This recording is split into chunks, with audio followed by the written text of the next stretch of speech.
Good morning student. आपलं kingdom Plantae ह्याच्यामधला तिसरा ग्रुप आपल्याला पाहायचा आहे. We already completed Thallophyta. दुसरा ग्रुप पाहिला Bryophyta. Now we come to third group, that is Pteridophyta. आता टेरिडोफायटा ग्रुप पहा कसा. थॅलोफायटा कोणचा? The Thallophyta is a group of plant which is found in aquatic media. जो aquatic मीडियामध्ये आहे, पाण्यामध्ये आहे. It is well protected group and does it survive without much more complications. Okay, मग आता हा जो पाण्यामध्ये पूर्ण राहणारा ग्रुप आहे, हा थोडा किनाऱ्याकडे मायग्रेट झाला. That we refer to it as a Thallophyta. बरोबर आहे. त्याला आपण म्हटलेलं आहे Bryophyta. Thallophyta, some members of thallophyta which migrate towards the corner, and that group constitute to form bryophyta. ब्रायोफायटाला कंडिशन वेगळी आहे. हा ग्रुप असा आहे की थोडासा एक्सपोज झालेला आहे सराउंडिंग एन्व्हायरमेंटला, म्हणजे ह्याच्यामध्ये थोडीशी कॉम्प्लेक्सिटी डेव्हलप झाली. It shows much more complexity as compared to aquatic plant that is Thallophyta. बरोबर आहे. पण ही कॉम्प्लेक्सिटी एवढी नाही जेवढी आपला तिसरा ग्रुप दाखवेल. हा कोणचा ग्रुप आहे? ब्रायोफायटा. ब्रायोफायटा असा ग्रुप आहे जो मॉइस्ट अँड शेडी प्लेस किंवा ऑलमोस्ट आपण म्हणू की दलदलीच्या प्रदेशात वाढणारा, जिथे पाणी साचतं किंवा पाण्याची ॲबंडन्सी जास्त आहे, किनारा. बरोबर आहे. कोणत्याही वॉटर रिसोर्सेसचा किनाऱ्यावरचा group that is bryophytes. Okay, मग आता पहा इथे कसं कार्यक्रम आहे. जैसा देश वैसा भेस. ज्या देशात जाल तसा पोशाख घालायचा. मग इथे तसंच आहे. आता हा ग्रुप कंप्लीट जमिनीवरती मायग्रेट झाला. The group that is Bryophyta which completely migrated on a land habitat. That group we call it as Pteridophyta. Now the members of Pteridophyta, aquatic members are Azolla, Marsilea. Then aquatic means which is found in water. कारण हा एकदम migrate नाही झाला. बरोबर आहे. थोडासा पाण्यामध्ये, मग थोडा बाहेर, मग थोडा बाहेर. कारण ह्याचं कारण कसं आहे माहिती का? The water from the banks of the water resources dried. It is due to intensity of light. बरोबर आहे. लाईटच्या इंटेन्सिटीने कॉर्नरचं पाणी वाळत गेलं. मग हा ग्रुप एक्सपोज होत गेला. मग सगळ्यात पहिले पाण्यात असलेला group that is aquatic pteridophytes, Azolla and Marsilea. Then Xerophytic means it is a desert where the availability of water is less. It is in a desert condition. That is Equisetum. And Epiphytes, which are found on other, which take the support of other plant. That is, the example of this is a Lycopodium. Okay. असा हा तिन्ही ठिकाणी सापडणारा group आहे. Aquatic, xerophytic and epiphytic. Okay, मग आता हा group सगळ्यात पहिले ह्याचं मिनिंग काय होतं? Pteridophyta. Pteron means feather, phyton means plant. This is the group of plant which shows a long leaf. It is a long leaf that we call it as a pinnately compound type of leaf. ह्या लीफला आपण म्हणतो pinnately compound type of leaf. पण सगळे members large leaf दाखवत नाही किंवा मॅक्रोस्पोरोफिल दाखवत नाही. लार्ज लीफला म्हणायचं मॅक्रोस्पोरोफिल, स्मॉल लीफला म्हणायचं microsporophyll. Micro means small, macro means MACRO. Macro means मोठा. बरोबर आहे. जसं तुम्ही डेकोरेशनसाठी वापरता पहा फर्न, नेचर, ज्याला आपण मराठीमध्ये फर्न म्हणतो, नेचे म्हणतो, इंग्लिशमध्ये फर्न म्हणतो, आणि त्याचं बॉटनिकल नाव आहे Nephrolepis exaltata. That we commonly refer to it as a horsetail, ज्याला आपण हॉर्सटेल म्हणतो. So it shows a long leaf. It is a pinnately compound type of leaf. बरोबर आहे. पण सगळे स्पिनेटली कंपाऊंड दाखवत नाही. Some shows a small leaf like that of Selaginella. सिलॅजिनेलामध्ये लीफ शॉर्ट आहे, त्याला आपण मायक्रोस्पोरोफिल म्हणतो. नेफ्रोलिपिसमध्ये मोठा आहे, त्याला आपण मॅक्रोस्पोरोफिल म्हणतो. आणि ह्याचे लीफ आपण वापरतो डेकोरेशनसाठी. फ्लावरचं डेकोरेशन करतो ना, ते जे लीफ पानं आपण वापरतो that is the Nephrolepis, leaf of Nephrolepis. ते कम्प्लीट एक लीफ आहे आणि त्याचे जे छोटे छोटे लीफ लाईक स्ट्रक्चर दिसतं ना आपल्याला, that we call it as a pinnae किंवा लीफलेट. त्यालाच आपण म्हणतो पिन्नी किंवा लीफलेट. मग आता इथे पहा, this is the group of plant. हा पहिला ग्रुप आहे. आता हे प्लांटच्या किंवा किंगडम प्लांटीच्या इव्होल्युशनमधला सगळ्यात मेजर क्लायमॅक्स जो असेल, it is the migration of the plant from aquatic media to terrestrial habit. बरोबर आहे. आणि सगळ्यात पहिला ग्रुप जो मायग्रेट झालेला आहे, it is the group of, we called it as a group of true vascular plant or vascular cryptogams. हा सगळ्यात पहिला ग्रुप आहे जो कम्प्लीट जमिनीवरती मायग्रेट झालेला आहे, जो कम्प्लीट टेरेस्ट्रियल हॅबिटकडे मायग्रेट झालेला आहे. And it shows almost all features which are needed to fit the terrestrial condition. टेरेस्ट्रियलसाठी जे कॅरेक्टर्स लागतात, हे सगळे कॅरेक्टर्स दाखवणारा ग्रुप म्हणजे हा pteridophyte. And that's why this group we call it as a group of true vascular plant किंवा vascular cryptogams. बरोबर आहे. मग आता थोडासा मेंदूला थोडा कार्यरत करा. मग आता जमिनीवरती मायग्रेट झाला तर ह्याला कोणते प्रॉब्लेम फेस करावं लागतात? सगळ्यात पहिला प्रश्न कोणचा येईल? When the plant from aquatic media migrates on terrestrial habit. Terrestrial हॅबिटवरती पाणी आहे का? The water is precious for all living organism. मग जमिनीवरती पाणी आहे का? नाही. मग याच्यामध्ये काय असेल? No doubt there is a development of root system.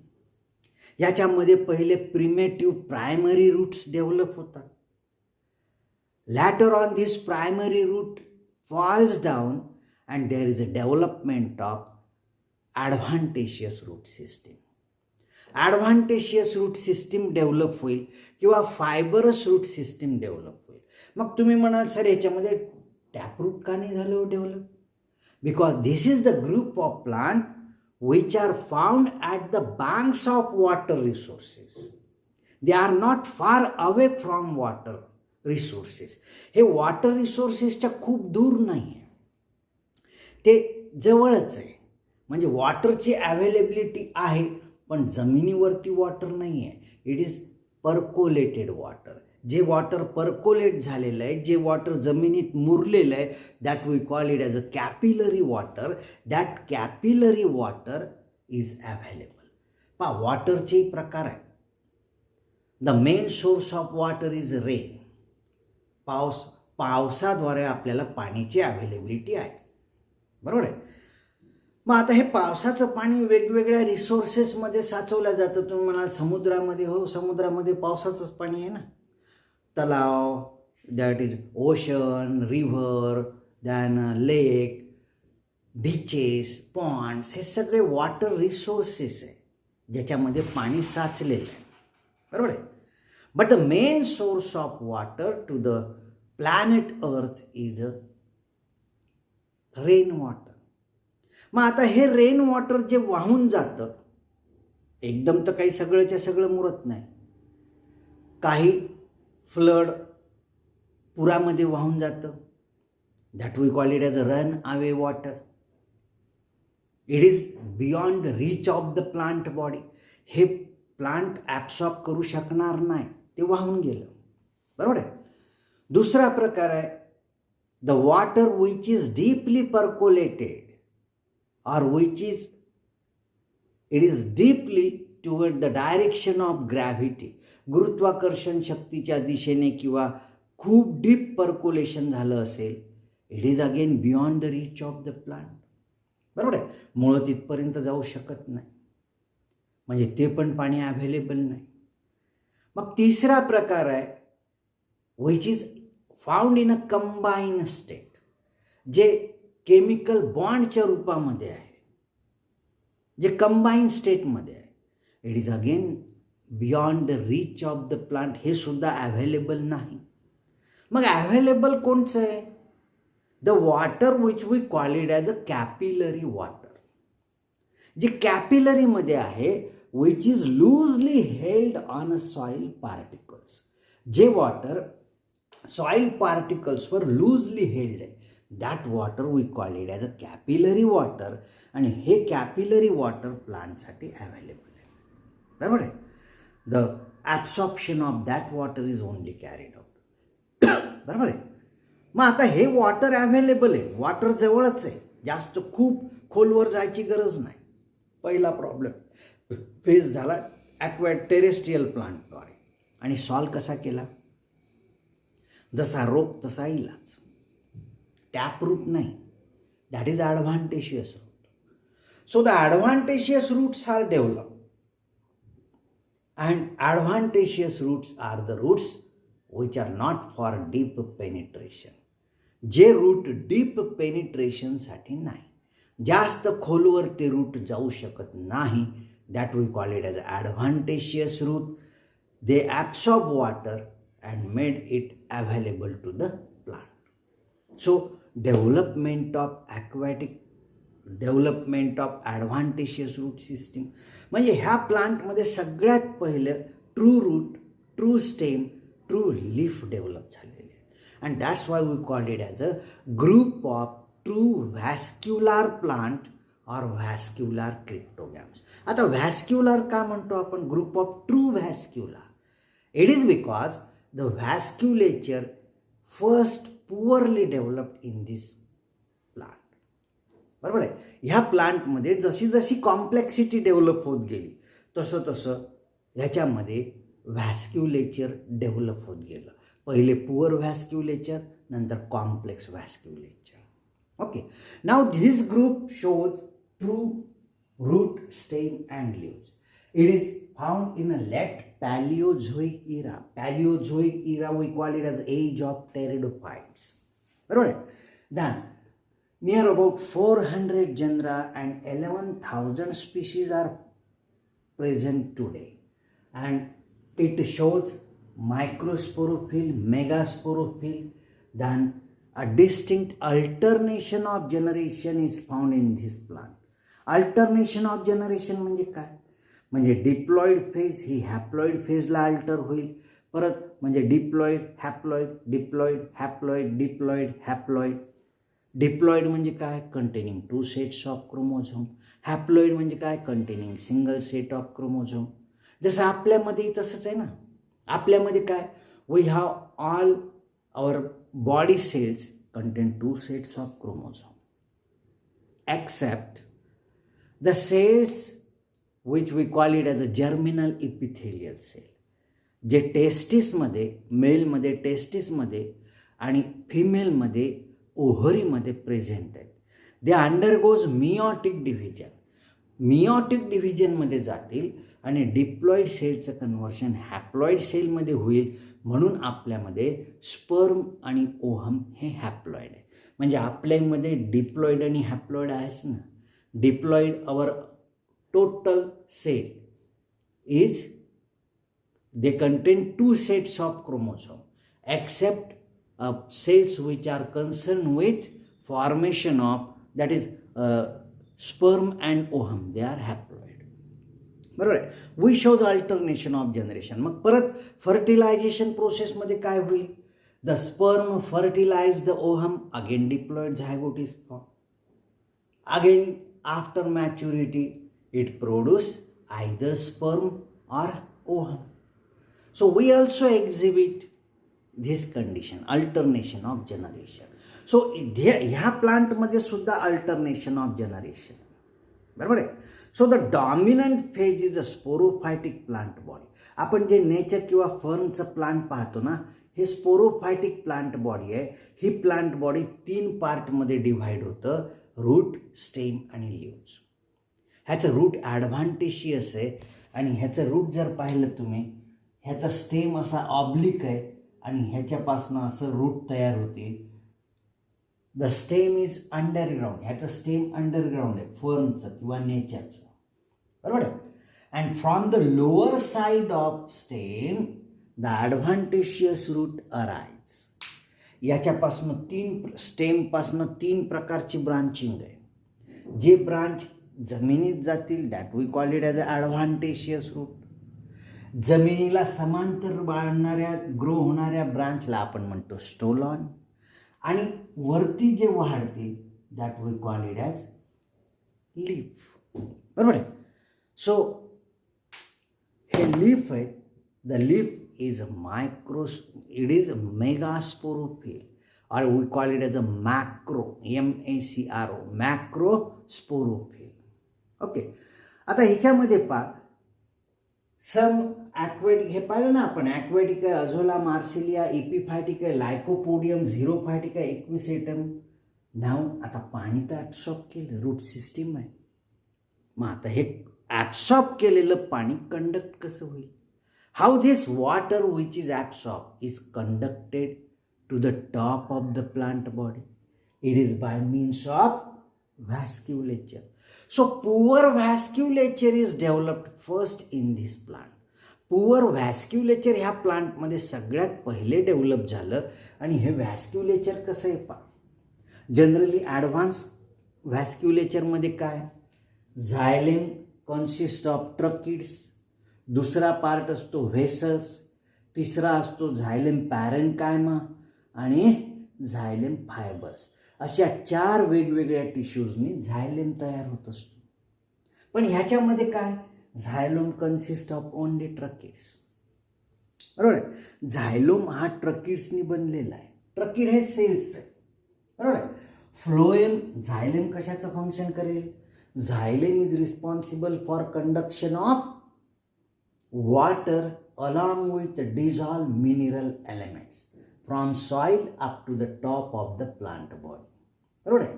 जमिनीतलं absorb केलेलं पाणी कंडक्ट करण्याचं काम करेल xylem. While conduction of food material is carried out by phloem. Phloem काय करेल? फूड मॉलिक्यूलचं कंडक्शन करेल. फूड कुठं तयार होईल?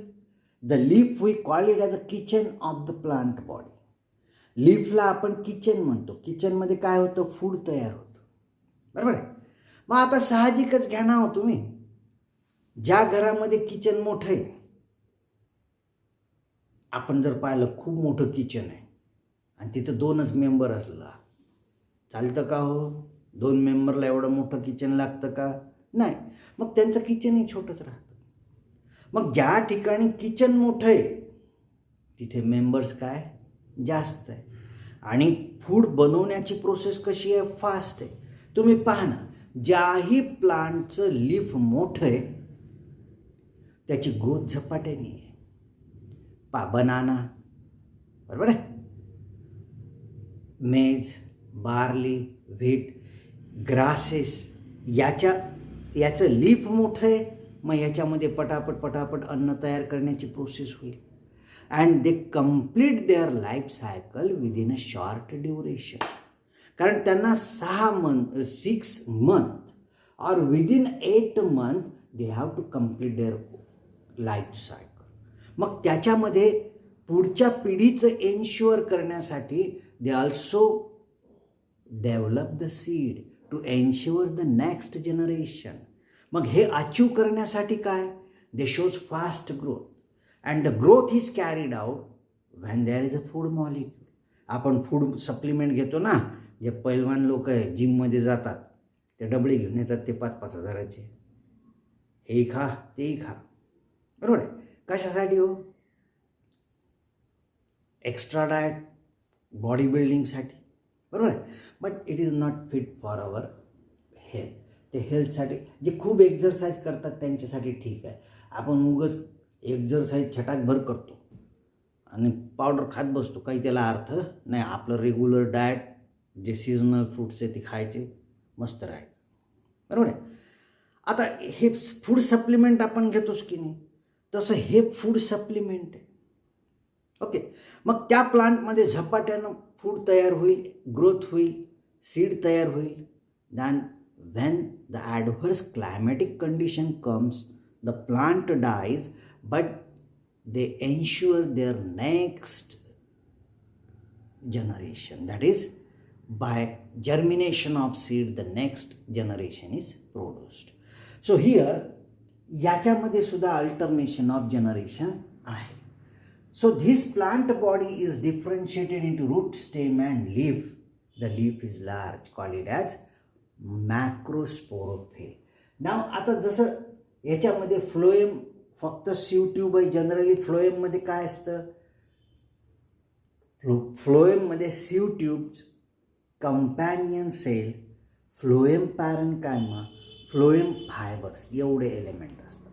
म्हणजे 4 वेगवेगळ्या प्रकारचे सेल झायलेममध्ये आहे, 4 वेगवेगळ्या प्रकारचे सेल एकत्र येऊन फ्लोएम तयार होईल. Phloem is responsible for conduction of food molecule. इथे फक्त कोणचा मेंबर आहे, सीव ट्यूब आहे. म्हणजे कंपॅनियन सेल, ह्याच्यामध्ये मेन कंपॅनियन सेल काय, अब्सेंट आहे. Then cambium is absent. Cambium is a tissue जो झायलेम आणि फ्लोएमच्या मधात असतो. That we call it as a vascular cambium. याच्यामध्ये व्हॅस्क्युलार कॅम्बियम अब्सेंट आहे. So it do not exhibit a secondary growth. जसं आपलं कडुनिंबाचं प्लांट आकारात वाढत जातं, बरोबर आहे. पहिल्या वर्षी स्टेम एवढं, दुसऱ्या वर्षी अजून थोडं वाढेल, तिसऱ्या वर्षी व चाललं वाढत वाढत हे मोठे मोठे बुंदे होतात, बरोबर आहे. पण ह्या प्लांटमध्ये तसं नाही आहे. का नाही, कारण सेकंडरी ग्रोथ ह्याच्यामध्ये अब्सेंट आहे. So secondary growth is absent due to absence of vascular cambium. ह्याच्यामध्ये व्हॅस्क्युलार कॅम्बियम अब्सेंट आहे. So it do not exhibit secondary growth. Then classification of pteridophytes. Pteridophytes classified into 4 different groups, that is Psilopsida. Here P is silent. त्याच्यामध्ये P silent आहे. Psilopsida म्हणायचं नाही, पिसं व्हायचं नाही. P is silent. Psilopsida. The example is Psilotum. Then Lycopsida, Selaginella, Lycopodium. Spinopsida, Equisetum. Pteropsida, Dryopteris and Pteris. बरोबर आहे. मग हे असे तुम्हाला पहिल्यांदा हे लक्षात ठेवायला अवघडच आहे, लवकर लक्षात येणार नाही, तुम्हाला तयार करावं लागेल. लायकोपोडियम, सिलॅजिन हे नाव तुम्हाला नवीनच आहेत ना. मग जसं जसं तुम्ही वाचत जाल तसं तसं ते ॲटोमॅटिक लक्षात राहतील तुमच्या. ओके. मग आता हा पूर्ण थॅलोफायटा ॲक्वॅटिक, किनाऱ्याकडे मायग्रेट झालेला ब्रायोफायटा आणि पूर्ण जमिनीवर मायग्रेट झालेला टेरिडोफायटा, बरोबर आहे. मग आता टेरिडोफायटामध्ये कॉम्प्लेक्सिटी वेगळी. टेरिडोफायटाचं कन्व्हर्शन जिम्नोस्पर्म. जिम्नोस्पर्म हा पूर्ण बाहेर निघालेला ग्रुप आहे. जमिनीवरती जिथे अवेलेबिलिटी ऑफ वॉटर, खूप पर्क्युलेटेड वॉटर ॲप्स फक्त हे अवेलेबल आहे ह्या प्लांटला. इथून पुढच्या, बरोबर आहे. इथपर्यंत लक्षात आलं. तर हे कॅरेक्टर तयार करायचे आहेत तुम्हाला. ओके. काही डिफिकल्टी असेल तर तुम्ही लिहून ठेवा, कॉलेज चालू झाल्यावर विचारा, किंवा मग तुम्ही दुसऱ्या दिवशी फोन करून सुद्धा विचारू शकता. फोन नंबर तुम्हाला माहितीच आहे. ओके. काही डिफिकल्टी आहे विचारायचं. ओके. आणि जे होमवर्क दिलेले आहेत ते कंप्लीट करून ठेवायचे. ओके. शक्यता आहे 23 तारखेपासून कॉलेज चालू होईल असं गव्हर्नमेंटचं सर्क्युलर आहे. तर चालू झालं तर मग होमवर्क वगैरे चेक होईल, पण करून ठेवा, तुमच्या फायद्याची गोष्ट आहे, बरोबर आहे. ओके.